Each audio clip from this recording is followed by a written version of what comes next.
वेद बातमीचा, लढा सत्याचा, निर्भीड पत्रकारितेचा, राजकारणातील महत्त्वाच्या बातम्यांच्या अपडेटसाठी आजच आपल्या यूट्यूब चॅनेलला क्लिक करा आणि रोज अपडेट मिळवण्यासाठी चॅनेल सबस्क्राईब करा. नमस्कार, आपण पाहत आहात वेद बातमीचा. अवकाळी पावसाचा तडाखा, श्रीरामपूर तालुक्यात शेतकऱ्यांचे मोठे नुकसान. टाकळी भानमध्ये आठवडे बाजारात दाणादाण.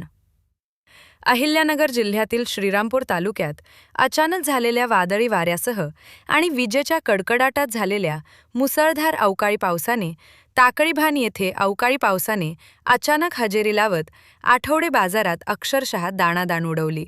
शेतकऱ्यांचे मोठे नुकसान झाले आहे.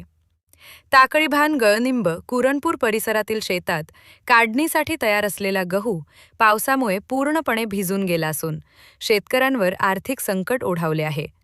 शेतकऱ्यांच्या तोंडचा घास हिरावला गेला आहे. सोमवार दिनांक 30 मार्च रोजी सायंकाळी सुमारे 6 वाजण्याच्या सुमारास श्रीरामपूर तालुक्यात व टाकळी भान परिसरात अचानक वादळी वाऱ्यासह अवकाळी पावसाने जोरदार हजेरी लावली. सुमारे अर्धा तास कोसळलेल्या या पावसामुळे आठवडे बाजारातील छोट्या मोठ्या व्यापाऱ्यांची तारांबळ उडाली. भाजीपाला, धान्य आणि इतर साहित्य उघड्यावर मांडलेल्या विक्रेत्यांना माल झाकण्यासाठी आणि वाचवण्यासाठी मोठी कसरत करावी लागली. अनेकांचे नुकसान झाले असून शेतकऱ्यांमध्ये नाराजीचे वातावरण आहे. वादळी वाऱ्यामुळे अनेक झाडे उन्मळून पडली. गळनिंब येथील दत्तात्रय वडितके यांच्या घरासमोरील मोठे झाड थेट ट्रॅक्टरवर कोसळल्याने ट्रॅक्टरचे मोठे नुकसान झाले. तसेच त्यांच्या घराची भिंतही कोसळली आहे. माऊली वाघ यांच्या पत्र्याच्या शेडचे वाऱ्यामुळे मोठे नुकसान झाले असून संपूर्ण शेड उडून गेल्याची घटना घडली. परिसरातील इतर शेतकऱ्यांच्या गोठ्यांवरील पत्रे देखील वाऱ्यामुळे उडून गेल्याची माहिती समोर आली आहे. याच दरम्यान रात्री 7:30 नंतर पुन्हा एकदा पावसाने जोर धरल्याने शेतकऱ्यांची चिंता वाढली आहे.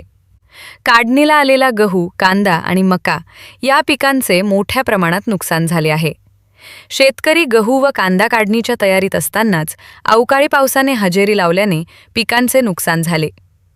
आधीच बाजारभाव घसरलेले असताना आता पावसामुळे दुहेरी संकट ओढवले आहे.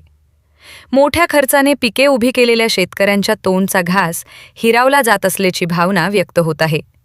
वेद बातमीसाठी दिलीप लोखंडे, श्रीरामपूर.